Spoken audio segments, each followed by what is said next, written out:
Gateway of the Mind is a well-known creepypasta. A bunch of mad scientists attempting some unbelievably literal interpretation of a figure of speech. This experiment was performed promptly after World War II had ended, and seemed to fit with the long line of strange experiments performed by the Nazis during and/or post-war. This is the basis for this story.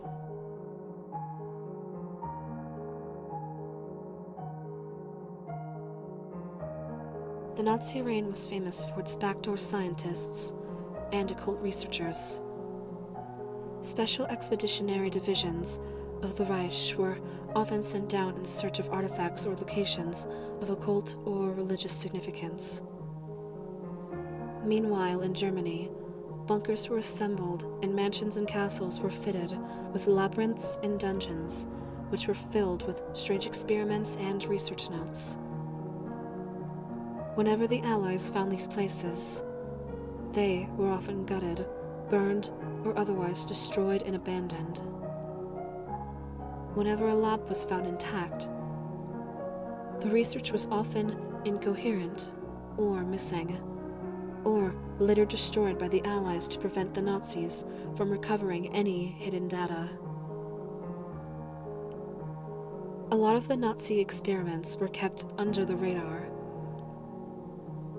until recently. Veterans who served as guards to the labs and ritual zones have explained what they have seen, or folders and books have been uncovered in boxes and crates belonging to the scientists. A fair few of these contain a common research goal.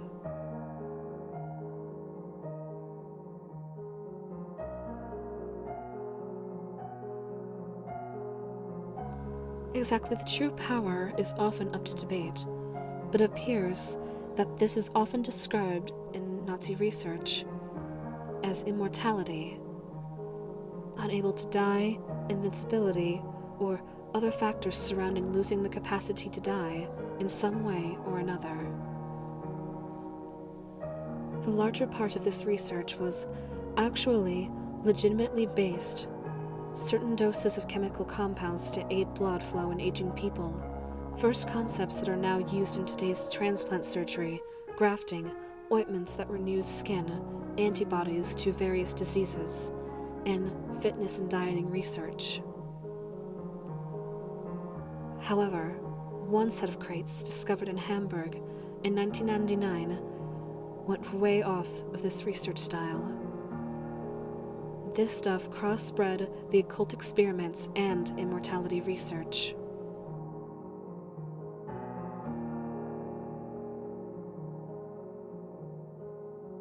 The introductory folders and proofs of concept of the research begin with the principle that the brain controls the body completely and wholly, and as the body slowly degrades around it, it continues to function. Further statements say that the reason the body is left to degrade is because the human brain is set on a biological timer, such as why butterflies can only live a day, yet other insects can often live longer. The brain tells us to die. It is proposed that as the brain grows, it begins to make connections, resulting in the human becoming more mature and having an advancing brain. At the age of 35 to 50, however, these connections slowly break down, resulting in forgetfulness, dementia, and other mental diseases reserved for the elderly.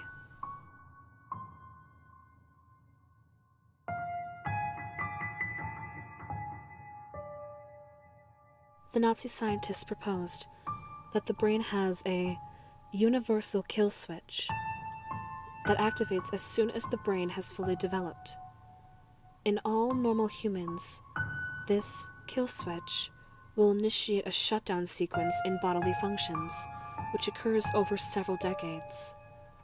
As soon as the body is fully shut down, the brain will be forced to die through lack of oxygenated blood. It is said that Werner syndrome a disease where a person rages rapidly, is a result of the kill switch function activating far too early. The Nazis proposed that they could remove the kill switch and give the human mind immortality, and from that, complete immortality. Needless to say, brain surgery was incredibly difficult during those times, but it was possible.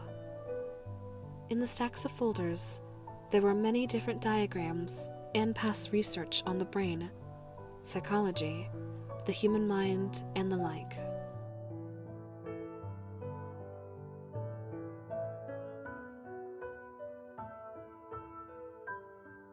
The experiments were initially proposed to Nazi executives in 1940, and permission was granted to perform the experiments in 1942, but under one condition. Die Experimente müssen außerhalb Deutschland durchgeführt werden. Das deutsche Volk darf diese Experimente in keiner Form sehen. It was no surprise to the scientists that the executives were paranoid about public relations.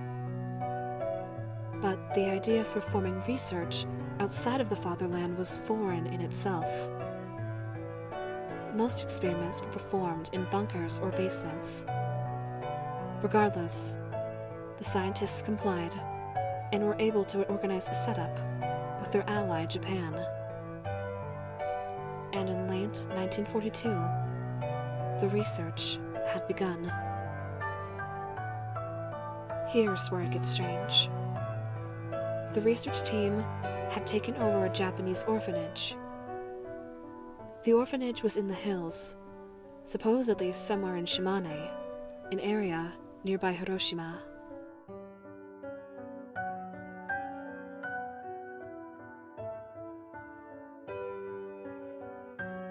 The scientists deduce that if they try to take the usual test subjects, old or diseased people with nothing left to live for, similar in a fashion to Gateway of the Mind, they would be playing with the variable of disease, or, more importantly, they would be experimenting on a brain that has already had an activated kill switch, rendering it useless in the context of finding the solution.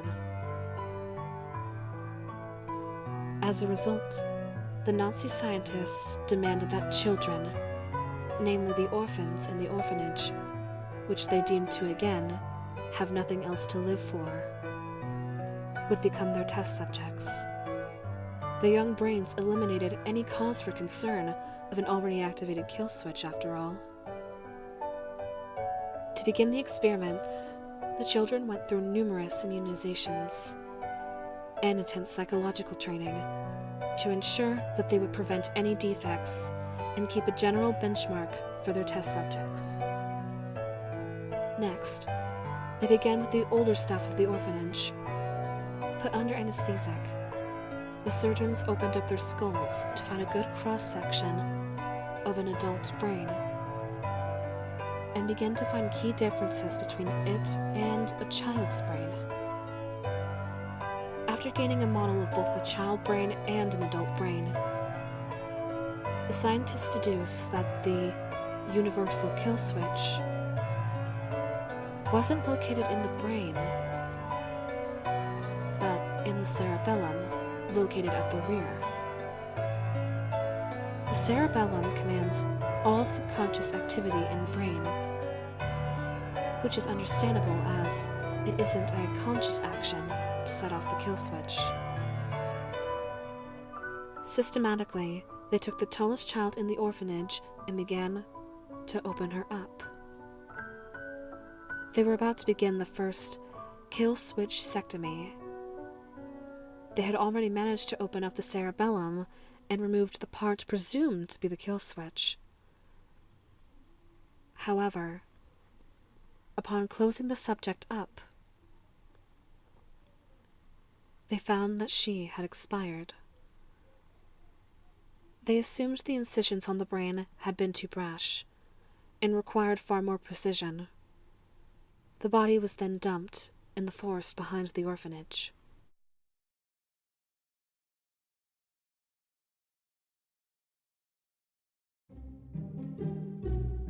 After imports of different tools and different techniques developed, the scientists were finally able to remove the kill switch and successfully revive the patients.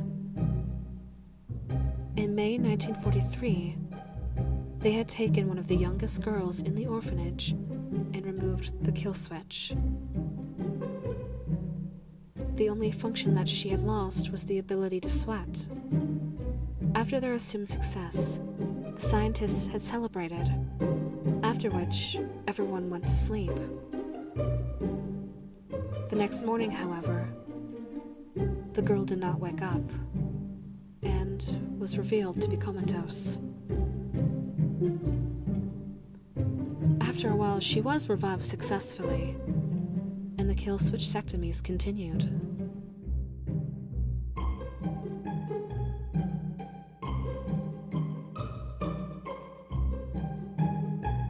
The initial success gave the doctors a new state of mind, one of refreshment. They were able to continue their experiments with the ease of mind that the theory was proven. Well, so they assumed. Before the doctors continued their removal research, they commissioned several doctors in Moscow who were trained in the practice of bodily revival. Technically zombification, however, it relies on the principles of using electric shocks and artificial hearts to power the body back up. They stated the reason for this was that the original subject always became comatose or clinically dead whenever she went to sleep, and then revived herself in the morning. She had no signs of this behavior before the experiment, and despite the fact that she revived, the doctors did not want to take the risk of a success turning into a failure. The Russian scientists were put up to the task of bringing her back to life whenever she expired. After several days of this, the Nazis concluded it was safe to continue.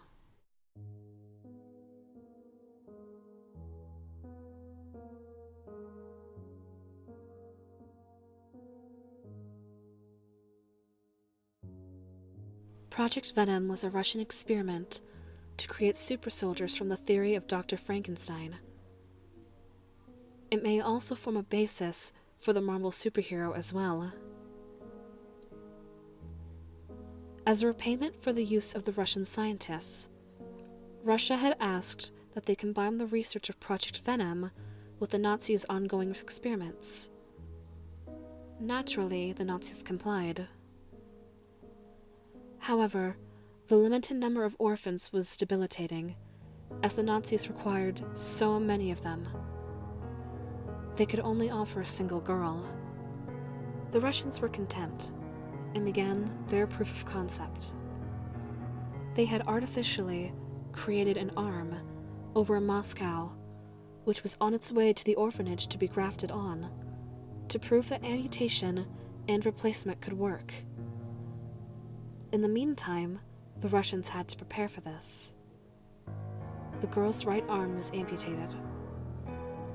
Mysteriously, shortly after, the Russian scientists packed up their equipment and left. The replacement arm never came, and the girl was left with a bandage strapped over her kimono perpetually.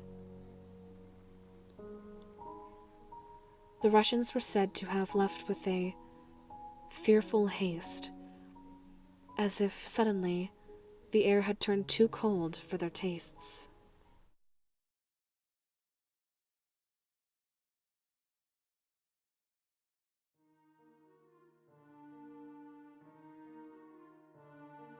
One child out of the whole orphanage did not approve of the scientists' presence.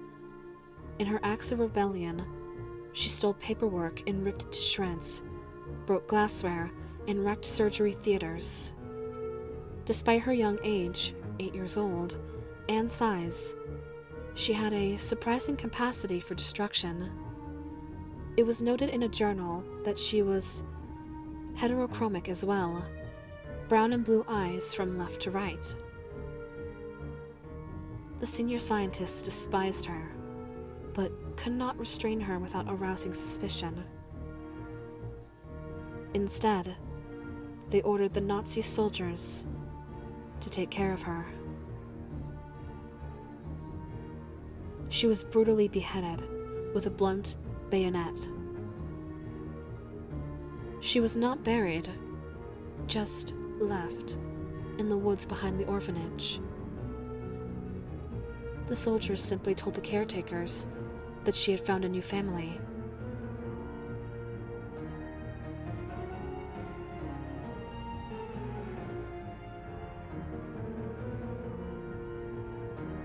The Nazi scientists attempted to play around with their successful experiment by trying different aspects to it, and sadly, none of them worked.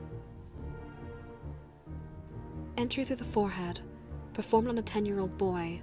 Skull was deformed and the boy had been virtually lobotomized by the end of it. However, he wasn't vegetative as a result, although he was mentally retarded due to the experiment. Entry through the lower jaw, performed on a 6-year-old girl. The tongue and most of the flesh on the lower jaw was removed and could not be replaced. The subject's sinuses were also scrambled. Entry through the side of the head. Subject was resultantly half-deaf. It should also be noted that there was no anesthesiac during the surgery, so the screams were truly mortifying, as most journals read. Despite the failure of these, the kill switches were still removed, and the subjects acted in much the same way as the first girl, expiring upon sleep. However, they were reduced to a mere 10 people due to all the previous failures. This is including the caretakers, and they had performed surgery on all of the children.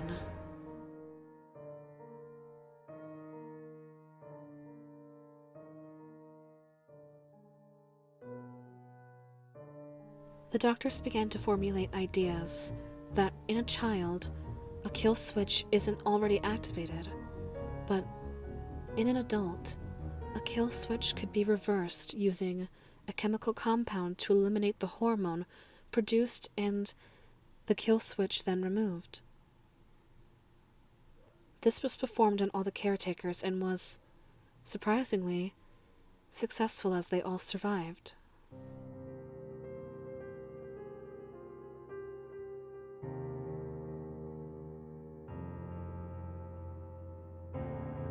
During the experiments, scientists were told to watch over the successful children and monitor their behavior. This part gets freaky. Sie wirken sonntagsnormal, genau wie die anderen Kinder, spielen fröhlich, lernen normal. Aber wenn sie von den anderen getrennt sind, wirken sie seltsam. Sie schlendern sorglos mit einem Bärenlachen im Gesicht herum und ihre Augen sehen dich direkt an. Wenn sie sich von hinten heran schnappen ihre Köpfe mit gottloser Geschwindigkeit und für einen Moment kann man fast einen Ausdruck sehen, der so gemein ist, dass man sich ducken möchte. Aber dann merkt man, dass sie gerade weiter ihre Vertrauenslaufen will. Eine andere Sache ist, dass sie uns folgen, aber nur wenn wir allein sind. Nachdem ich mit meiner Schreibmaschine fertig geworden bin und in meine Zimmer gegangen bin, habe ich oft Angst, wenn eines der Kinder einige Meter der dunklen Flur hinunter steht und mit anstarrt. Wann ich in meinem Zimmer gehe, vogelt sie mir. Ich schließe mein Tor und stelle einen Stuhl gegen die Tür, damit ich sicher schlafen kann. Es fühlt sich an, als gäbe es nachts Geister, und das Komische ist, dass ich immer wieder ein Kind mit rotlichem Haar sehe. Ich frage die Hausmeister morgens immer wieder, wer das Kind ist. Aber sie sagen, sie hatten eine Weile kein rothaariges Kind mehr gehabt. Sie scheinen auch viel mehr ein Spiel zu spielen als zu Beginn. Ich kann fast keine japanische Sprache sprechen, aber es scheint, als wäre das Spiel Sakulmi heißen, zumindest laut einem der Übersetzer. Eine Gruppe von den Kindern umgibt ein Kind, das allein in der Mitte sitzt. Sie verbinden die Arme und beginnen sich kreisförmig um das Kind herum zu bewegen, machen gruselige Gesichter und Sägen. Sie verlieren das Spiel, wenn sie zurückschrecken. Als ich mit ihnen sprach, bemerkte ich, dass sie vertraumter, vergesslicher und ausdrucksloser wirkten, als ob die Experimente ihre Gedanken gefischt hatten. Aber es keine unschuldige Art von Traum hier, sondern eher etwas Unheimliches. Sie starren dich mit großen Augen und ich stelle Fragen, die du am wenigsten etwas. Ein Kind fragte, als deine Großmutter starb, hat sie dir wirklich eine vergoldete Uhr hinterlassen? Es mag verrückt erscheinen, aber meine ehrliche Antwort war ja.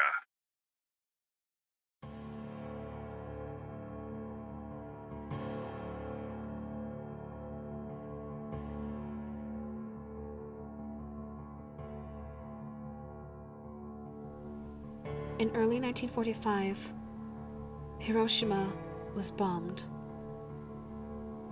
Germany forfeits, and the experiments are ground to a halt. The Germans begin packing up their equipment. Most of them have already returned home due to their mental welfare, stating that they showed signs of insanity, so only 4 scientists remained. After sending the last set of equipment off, the scientists deemed it only justified that they inform the caretakers that they were leaving, and they did so. And to the horror of one of the scientists, and the surprise of the rest, the head caretaker said in fluent German, "Will you play one last game with us?" The 3 scientists agreed, and a circle of children and caretakers formed around them. "Now, if you flinch, you lose." The one horrified scientist ran to the truck and jumped on it without looking back.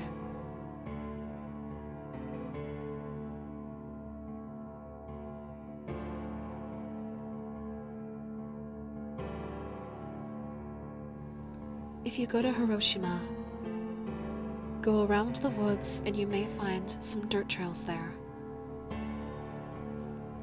If you travel down them, you will see beautiful forests. But if you travel down one that has signs of trucks going through,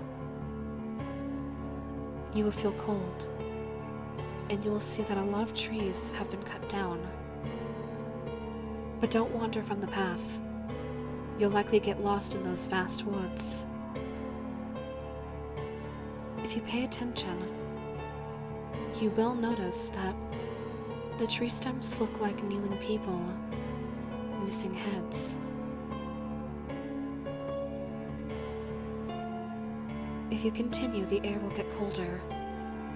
Naturally, because you're climbing uphill, right? Of course, eventually you will reach a clearing with an old stone building in the center, vines covering the place. Go inside if you want to play. As soon as you open the door, a foul smell will come out, similar to that of a rotting corpse. If you look down the hall, it will be dark regardless of the time of day, since there are no lights. Continue down the hall, take the first left, and then go down that hall until you see one door that appears to be made out of a red-colored wood.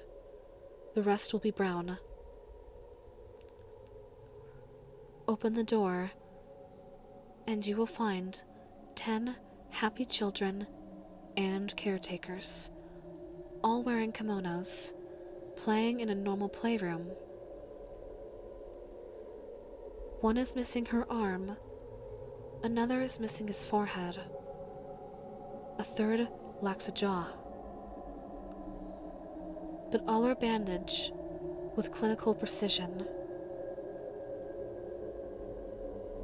The place should be very clean and tidy, depending on your standard of things, and well lit. At once, your presence will draw the attention of everyone in the room, including the ones that look far too preoccupied or distracted. They will look up to you, carefree smiles from each of their pleasant faces. The head caretaker and all of her beauty will ask, "Will you come play with us?"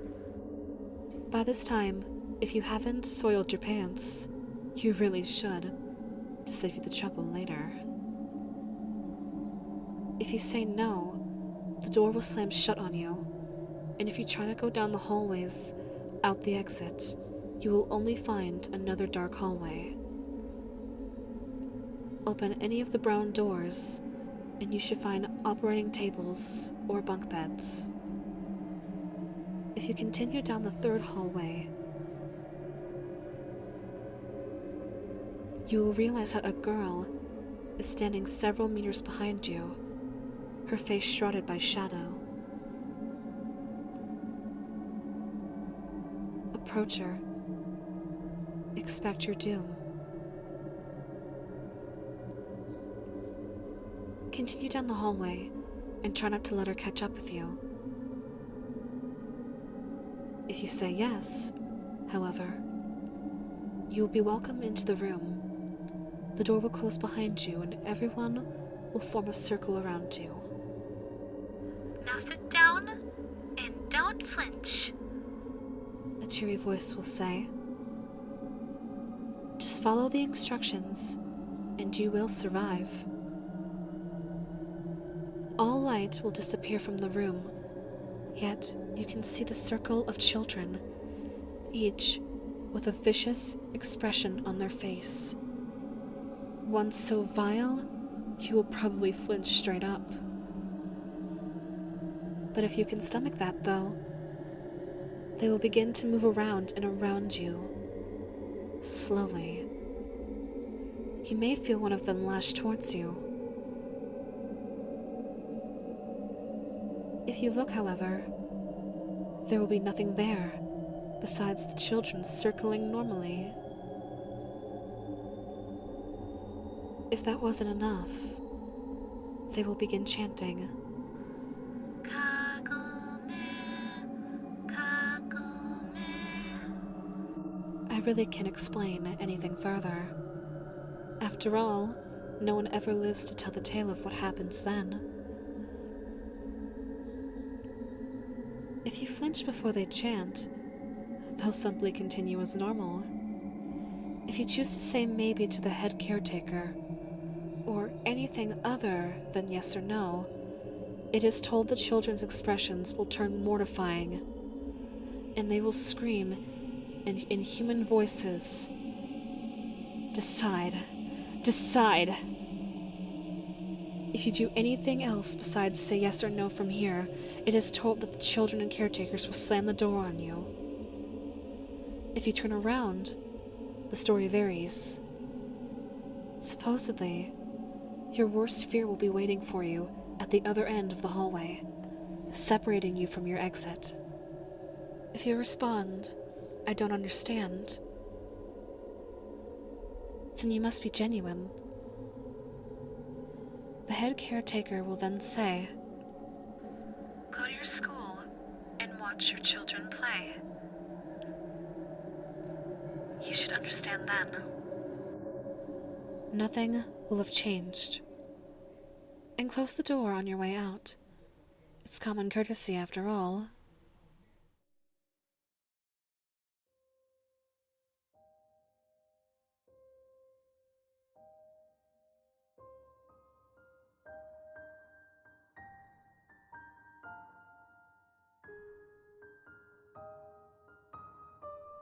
Most creepypastas are fabricated.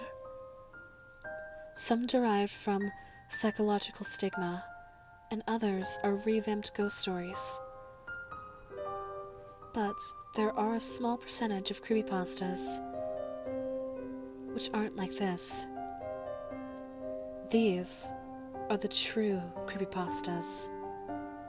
And that's not to say that there are a higher class of original pastas which spawned forth others. It just means they're real. Germany did send a research team to Japan to experiment in mortality via the brain, and they did experiment on children in an orphanage.